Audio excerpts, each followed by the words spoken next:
Começa o jogo, vamos lá. Vamos lá, galera. Abre aí na atividade 1 e 2. Vamos aqui já. Abre aí, galerinha. Abre aí. Fecha o... Nossa, calma aí, é o borrasca.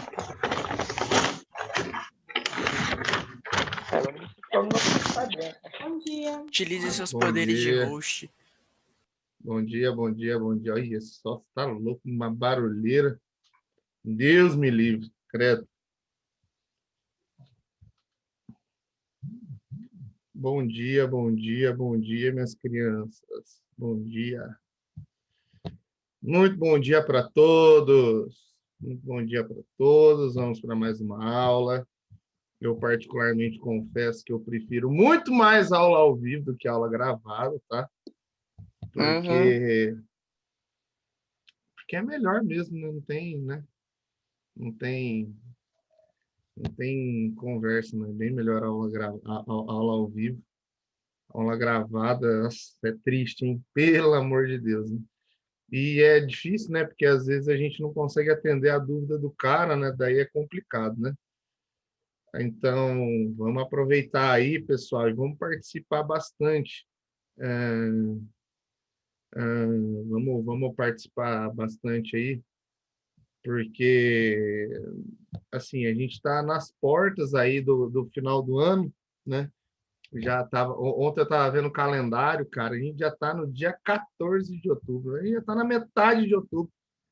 Metade de outubro piscou, já vamos estar no final de novembro, cara. Então já vai estar os encerramentos aí.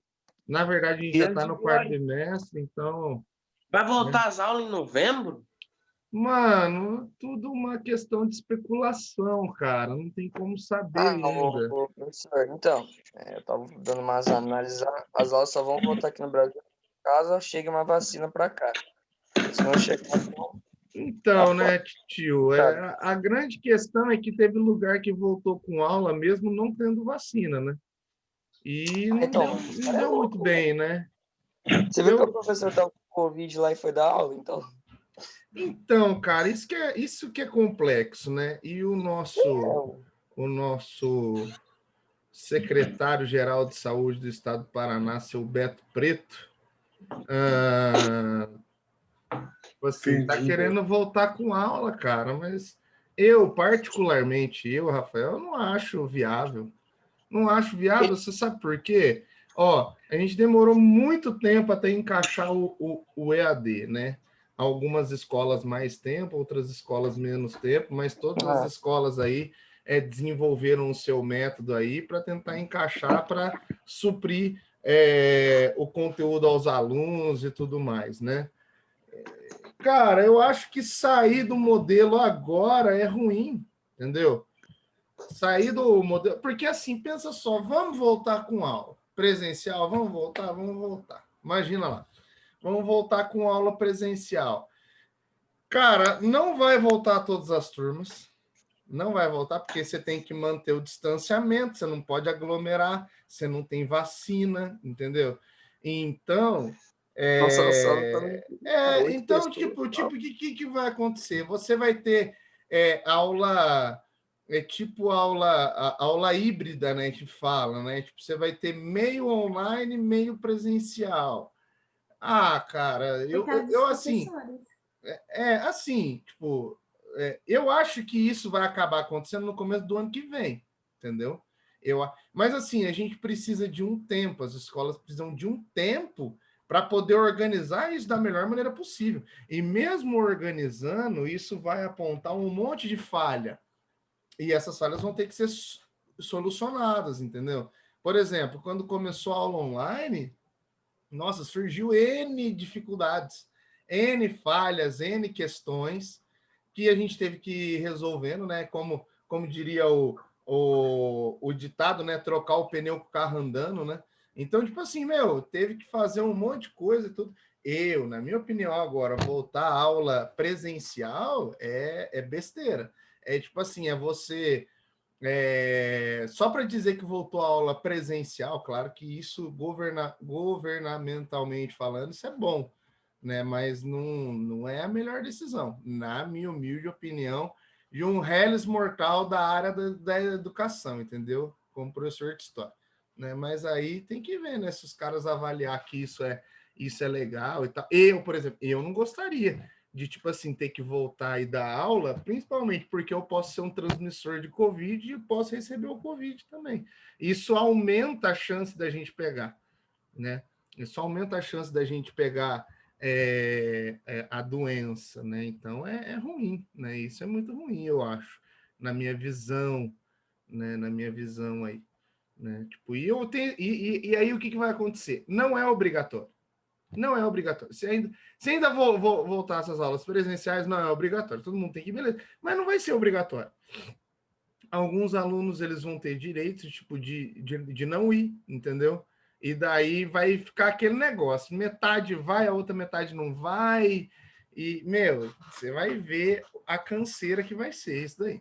Então, na minha opinião, o que é? A parada boa é o seguinte.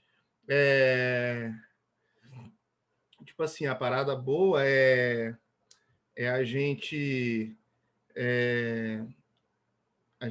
se organizar, entendeu? Tipo, nas férias, entendeu? Tipo, coordenação, equipe, professores, né? Para poder começar 2021 com um plano de ação, né? E sem contar que a gente vai ter que fechar o 2020, né? A gente vai ter que fazer, muito provavelmente, a gente vai ter que fazer, como é que fala? Dossiê, né? Das turmas e tudo mais, para poder aí deixar 2020 pelo menos organizado e regularizado. Né? Então, não é tão simples assim, não, galera. Não é tão simples assim, não. Uma pergunta rápida aqui. O que é dossiê, mano? Dossiê é como se fosse uma pauta de documentos, entendeu?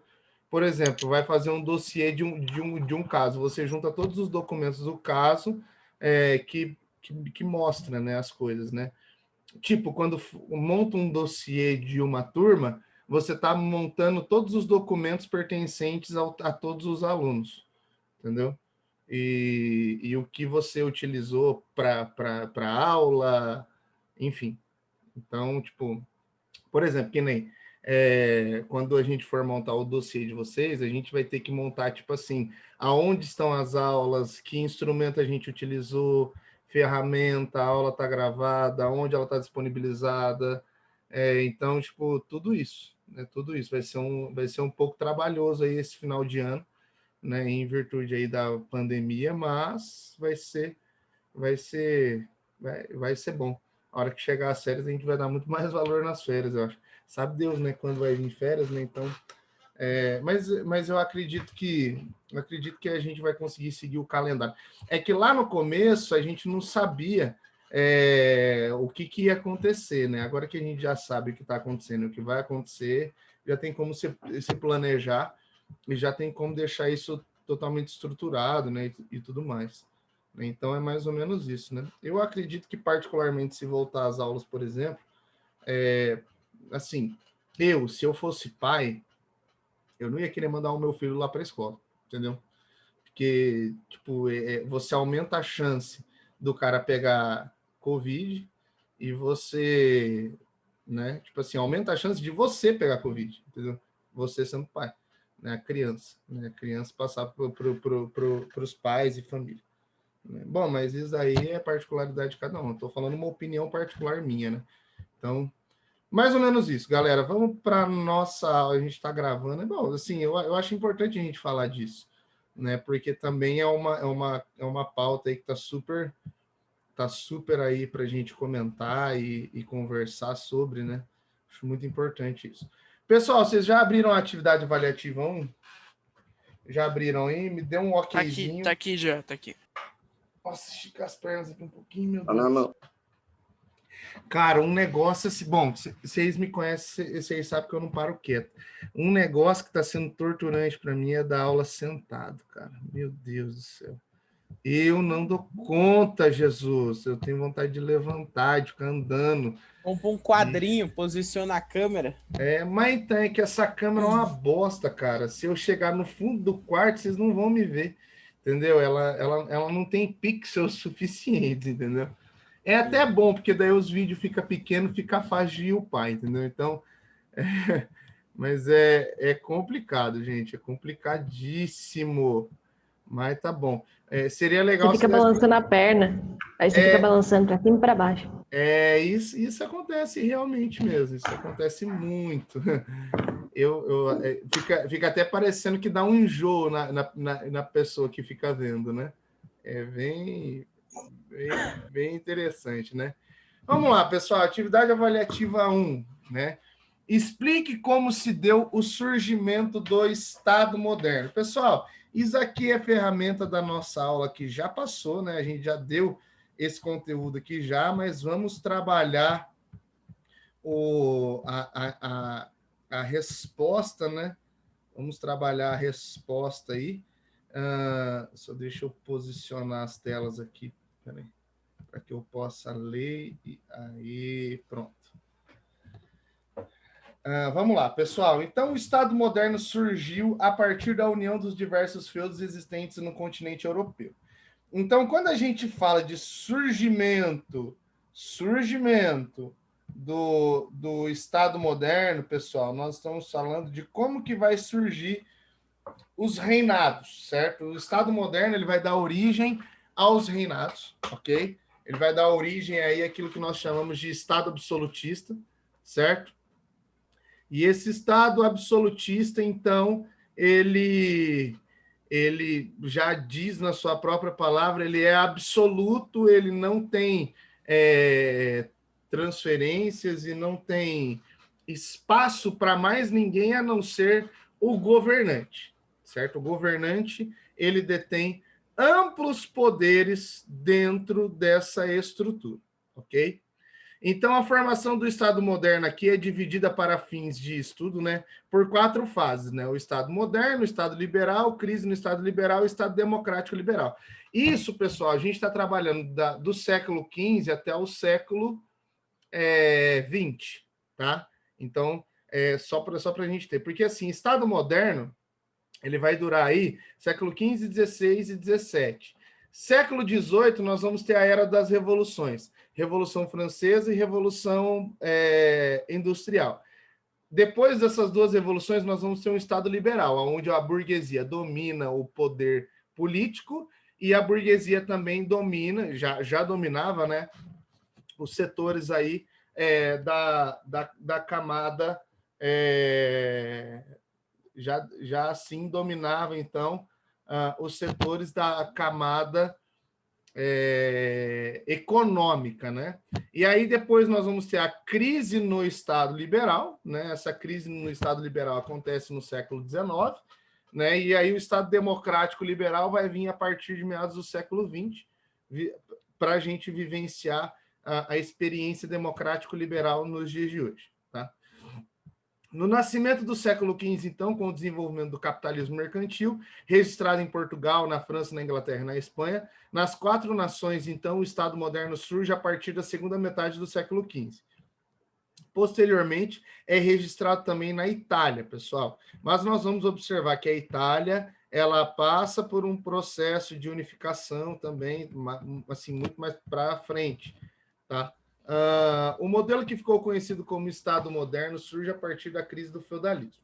No momento feudal, não havia estados nacionais centralizados. Os senhores feudais é quem controlavam os poderes políticos sobre as terras e exerciam uma força diluída sem núcleo, né? Então, nós vamos observar que os senhores feudais, eles não tinham, pessoal, os senhores feudais, eles não tinham um poder centralizado. Cada feudo detinha aí a sua porção, cada feudo aí detinha a sua porção aí de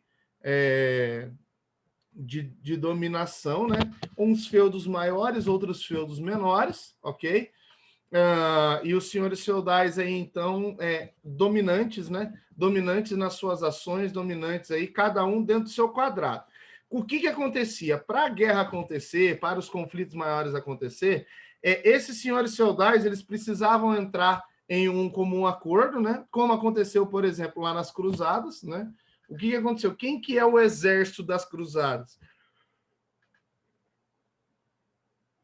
É o exército dos senhores feudais, porque a Igreja Católica não tinha exército, ok? Se a Igreja Católica não tinha exército, isso significa que então que alguém precisaria ser o exército dessa igreja, né? E nós vamos observar que os feudos eles eram completamente dominados religiosamente pela Igreja Católica, então a Igreja Católica consegue convencer a galera a lutar a luta das cruzadas, né? E aí nós vamos ver que o exército aí disponível, então, à Igreja Católica vai ser, então, vai ser o exército aí dos senhores feudais, ok? Então, é assim que rolava os grandes conflitos, entendeu? Os senhores feudais, eles entravam em comum acordo, uma vez entrando em comum acordo, eles lutavam por isso, certo? O poder dos senhores feudais, então, era partilhado com o governo das cidades medievais autônomas, que eram conhecidas por comunas. As comunas tinham como autonomia para regulamentar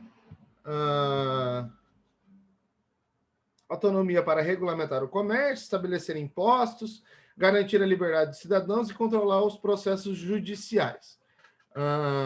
A partir do século XIV, então, a primeira metade do século XV, para ocorrer a crise do sistema feudal em consequência das revoltas sociais dos camponeses e da evolução do comércio na Europa. E aí nós vamos ter aí o surgimento da burguesia, certo? Espera aí. Cadê? A burguesia, então, passa a exigir elementos que garantissem a sua evolução política, né, econômica e social. Dessa maneira, então, surge a existência de um governo estável com centralização nos serviços à população. Os burgueses também brigavam contra os elevados impostos sobre as mercadorias e diversidades de moedas, né? O Estado moderno é um fruto de um processo de cerca de 3 séculos para estabelecer. A primeira fase dele é o absolutismo monárquico, por meio da centralização do poder da economia, que começa a ser desenvolvido, aparelhamento das forças armadas e da estrutura jurídica e estruturação da cobrança de impostos, pessoal. Então, a monarquia permite ainda a formação da infraestrutura que garante a máquina pública e cria condições para o surgimento do corpo burocrático. Então, essa é a resposta da alternativa 1 da nossa atividade avaliativa 1. Pessoal, eu gostaria de pedir a vocês que abrissem a apostila no nosso caderno de atividades, na página 3, né? Caderno, para a gente poder ver um resuminho aqui em potencial muito bom, tá? Que agora, a 2, a gente vai trabalhar as grandes navegações, e eu me lembro que faltou explicar esse conteúdo na nossa última aula. Então, eu vou explicar para vocês aí as grandes navegações, ok? Vou explicar aí para vocês as grandes navegações. Vamos lá, galera, vamos lá. Descreva como surgiu a ideia de expansão territorial partindo das grandes navegações. Qual seria o papel desse possível território fora da região de sua metrópole? Perdão? Página 3 do caderno de atividades. Página 3 do caderno de atividades.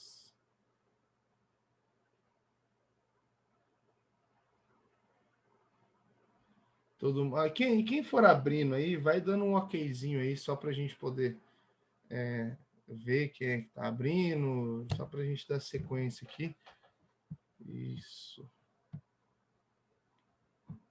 Faça esse favor aí, para mim, fazendo favor.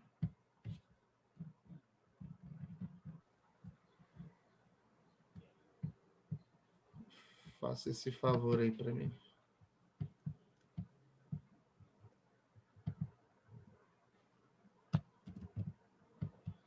Enquanto isso...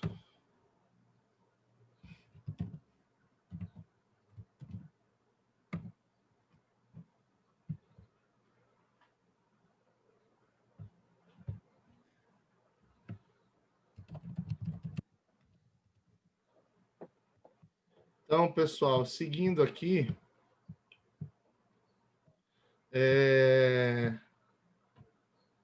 as grandes navegações, também conhecidas como expansão marítima, foram um processo de exploração e navegação do Oceano Atlântico que se iniciou no século XV, né? E estendeu-se até o século XVI. Nesse período, os europeus descobriram novos caminhos marítimos para alcançar a Ásia. Além disso, chegaram pela primeira vez a terras até então desconhecidas por eles. Como o continente americano, local ao qual chegaram em 1492. As grandes navegações foram um processo de exploração do Oceano Atlântico, realizado pioneiramente por Portugal no século XV e acompanhado por outros países europeus ao longo do século XVI. Levaram a uma série de descobrimentos por parte dos europeus e resultaram, por fim, na chegada europeia do continente americano em 1500. Ok? Depois nós vamos ver mais detalhadamente isso daqui, tá? Na expansão comercial aqui, nos nossos tópicos da apostila, tá? Mas, por enquanto, a gente vai trabalhar aqui o conceito, ok? Por meio das grandes navegações, então, iniciou-se a colonização da América e consolidou-se a passagem da Idade Média para a Idade Moderna. Tá, a nossa resposta acaba aqui. Vamos agora para o nosso caderno de atividades aqui, complementar a nossa resposta, tá? Nessa expansão comercial, pessoal, nós vamos observar que os monarcas e burgueses se alinharam em busca de novas rotas comerciais, ok? Eles se alinharam, então, na busca por novas rotas comerciais. Aí nós vamos observar, pessoal. Aí nós vamos observar, então, pessoal, que na busca por essas novas rotas comerciais, nós vamos ter aí, então, uma certa aliança por parte dessa nova estrutura que está surgindo aí no século XV, né, dos monarcas e burgueses, né? Os monarcas, eles visavam ampliar sua riqueza. E prestem atenção num detalhe, que não fala aqui, mas os monarcas também, eles visavam criar um exército nacional para que eles pudessem defender o seu território. E nós vamos observar também, pessoal, que fora esses monarcas, eles vão também, pessoal, os burgueses, então, eles almejavam conseguir produtos nas regiões produtoras sem terem a influência de atravessadores. O que são esses atravessadores aí, pessoal? Esses atravessadores, eles são pessoas que faziam, né, o transporte, né, Oriente-Ocidente, Ocidente-Oriente, né? E esses atravessadores aí, pessoal, eles acabavam, assim, tirando grande parte dos lucros aí dessa burguesia, né? E isso era algo ruim para o burguês, isso era algo ruim para o burguês, certo? Então, nós vamos observar que, uma vez que esse burguês ele conseguisse, então, ter o acesso, né? Ele conseguisse trazer, sem nenhum tipo de influência externa, os produtos que eles almejavam trazer, pessoal, nós vamos observar que isso vai acabar trazendo muito mais riqueza para essa burguesia, tá? E sem contar, pessoal, que os burgueses, eles lutavam, eles queriam uma unificação de uma moeda, ok? Tanto é que, tipo assim, tanto é, pessoal, que o processo aí, ele gira em torno aí dessa unificação de uma única moeda, e o processo também gira em torno, pessoal, na unificação de um sistema de pesos e medidas, tá? Nessa unificação de pesos e medidas, pessoal, nós vamos observar, então, que isso acaba aí influenciando também no processo aí de fortalecimento dessa aliança, tá? Na expansão comercial também, nós vamos ter algumas questões importantes, como, por exemplo, a queda de Constantinopla em 1453, que restringiu o mercado do Oriente. Por quê, pessoal? Quando os turco-otomanos eles dominam Constantinopla, eles dominam a região que hoje nós conhecemos como Istambul, na Turquia, nós vamos observar que eles fecham a passagem, eles não deixam mais ninguém passar. E não tinha outro lugar para passar a não ser a região de Constantinopla. Então, a partir do momento que essa passagem ela é bloqueada, essa passagem é fechada, nós vamos ver que os europeus eles vão ter que desenvolver outra rota para chegar no lugar onde eles queriam chegar. E é aí, pessoal, que entra as grandes navegações, e é aí que entra Portugal e Espanha. Porque daí Portugal e Espanha começam a estudar o mar e eles começam a estudar estratégias para poder achar um caminho que levasse ao Oriente, que arrumasse um caminho que levasse à Ásia, né? A região de Cipango, né? As regiões da Índia e regiões orientais, ok? Então, nós vamos observar isso. A burguesia buscou formas de manter o comércio dinâmico e lucrativo. Então, quem vai injetar dinheiro na expansão comercial, nas grandes navegações, é a burguesia. A burguesia vai financiar o universo marítimo, né? As grandes navegações, ok? E aí nós vamos ver que os estados ibéricos passaram a explorar o Oceano Atlântico. Quando nós falamos países ibéricos, nós estamos falando de Portugal e Espanha, tá, gente? Então, Portugal e Espanha, eles começam aí a financiar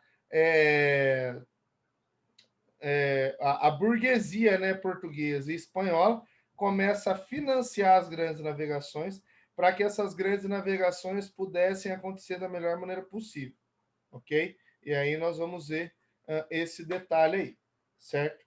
Então, nós vamos ter até o século XV um tipo de ação e no século XV outro tipo de ação. E essas ações eu vou abordar na nossa próxima aula, que vai ser daqui a pouquinho, porque a gente já está encerrando aqui o nosso time, e para não perder o time do negócio, né? Para eu não começar a explicar e ter que parar a explicação, então eu já dou uma paradinha uns 30 segundos antes de dar o horário, para a gente poder encerrar certinho e poder começar certinho também ali no horário, certo? Beleza? Então, só dá 9h30 aqui, para eu poder encerrar essa tela e abrir a próxima tela. Já vou até dar um stop aqui.